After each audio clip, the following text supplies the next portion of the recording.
ushobora kuba unkurikiye ariko ukaba ufite amarira menshi n'agahinda yuko wibwe payi zawe, ndetse ushobora kuba unkurikiye uri umwe mu bantu bagize uruhare mu kuba payi z'abantu zaburirwa irengero. Ubwo ndavuga nyine kuba uri igisambo nawe uri muri bamwe biba payi z'abantu. Ushobora kuba unkurikiye uri inosa muri ibyo byose, nta payi z'abantu watwaye. Ikindi cya kabiri, nta payi wibwe. Guys, ndagira ngo mbabwire yuko abangaba barusahira mu nduru, babandi bitwikira amajoro bakiba payi z'abantu bitwaje ngo babikiye ngo passphrase, bitwaje ngo babinjije muri umushinga wa P Network, ngo abantu barabize. Ese guys, kukwizera bikugira kuba umuntu wamucucura utwe, kuba warinjije umuntu mu mushinga wa P Network ukamubikira izo passphrase bitewe nuko afite ubumenyi buke muri amafaranga koranabuhanga, ni ngombwa ngo umucucure utwe? Ubwo se ubunyangamugayo bwawe buri hehe? Guys, iki rero nagira ngo mbabwire,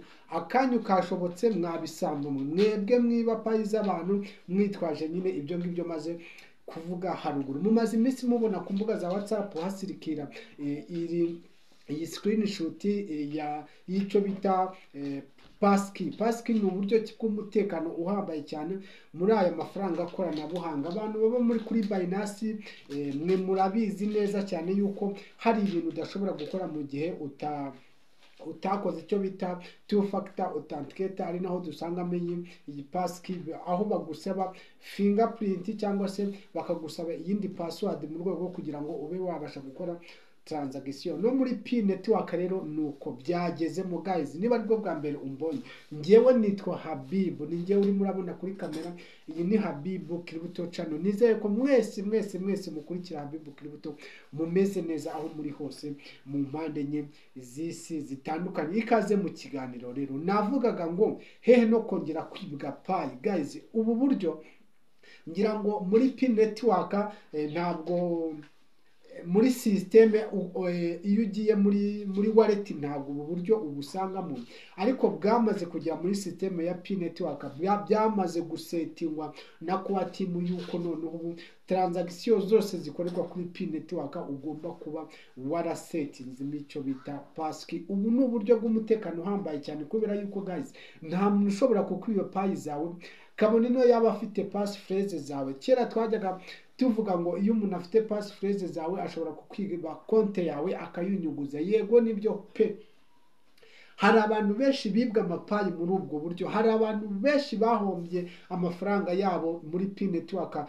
kubera ubu buryo bwa security itari ihagije, aho umuntu yabaga afite passphrase zawe byonyine bikaba bihagije kuba yakijira muri konti yawe akanakora transaction amafaranga, cyangwa se konti pizza ugasanga yazohereje ku masoko y'ivunjisha yiremo amafaranga nkaho yazivunikiye, nkaho azi imvune zo kumayininga. Rero ibyo ngibyo bigiye kurangira gute? Ubu ngubu transaction umuntu agiye kuzajya akora bizajya bimusaba ko aba afite password cyangwa se icyo bita iyi Passki kugira ngo ubashe kuba nyine transaction yagenda neza. Bivuze ko niba umuntu afite passphrase zawe ariko atazi password ukoresha kuri telefoni yawe, guys, ntabwo iyi transaction azayikora ngo bikunde. Kandi nanone wibuke, ubu buryo bwa Passki harimo uburyo bwo kuba wakoresha fingerprint, aho ngira ngo sinzi niba mubona ko ibintu bya P Network guys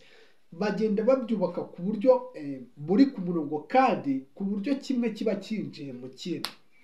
Ibi bintu guys ngira ngo byumve neza.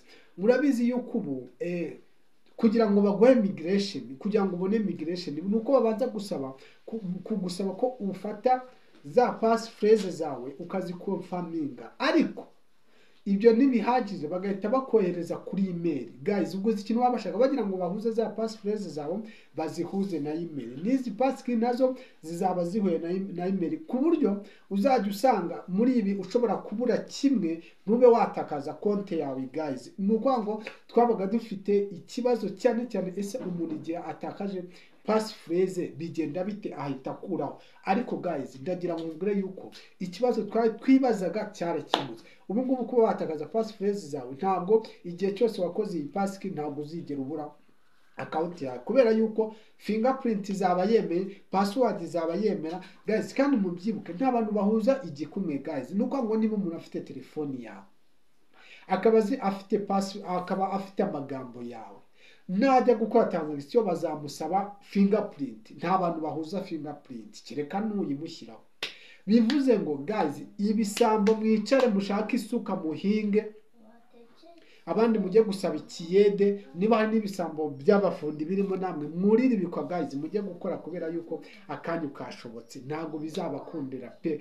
Ubu buryo rero ushaka kumbaza ngo ese bwagezemo, oya, icyo nakubwira cyo nuko byamaze kugera muri systeme ya Pi Network, iminsi mikeya birazamo. Murabizi ko bashaka gukora mise à jour cyangwa se icyo bita update. Abarundi bagenzi banjye nibo bakunda gukoresha ngo mise à jour guys, ni ijambo ry'igifaransa sore, ubwo aricyo bita update mu cyongereza.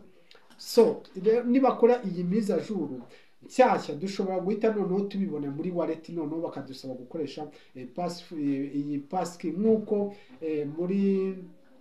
mu minsi yashize mwabonaga ibintu byo gukonfaminga wallet byarabanje birasirikira, ariko bitari byajya muri system. Bakoze mise à jour biremera guys. Bivuze ngo navuga ngo bya bisambo mwicare hamwe mushaka ikindi mukora.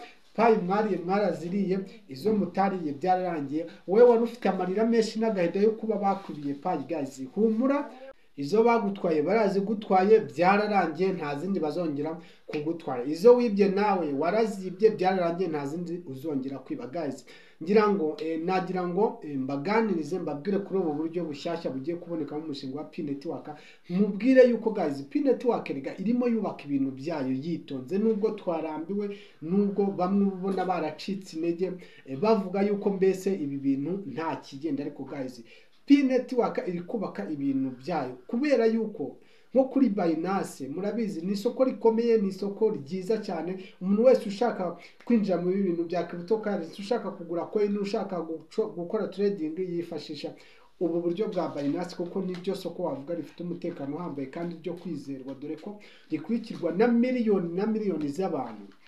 Ahangaha ho ngira ngo murabizi yuko bo kugira ngo uba wabasha gukora transaction bagusaba icyo bita two factor authenticator, warayuje na Google Authenticator, bakaba bagusaba iyi password guys. Ibi bintu utabifite ntabwo ushobora kuba wakora transaction ngo yemere ibyo ngibyo ubyumve. No muri Pi Network rero nuko bigiye kugenda. Navuga ngo ni byiza, navuga ngo Pi Network kugenda yubaka ibintu byayo yitonze. Ibi bizanaduha biraduha ishusho yuko ejo hazaza h'uyu mushinga ni mwiza.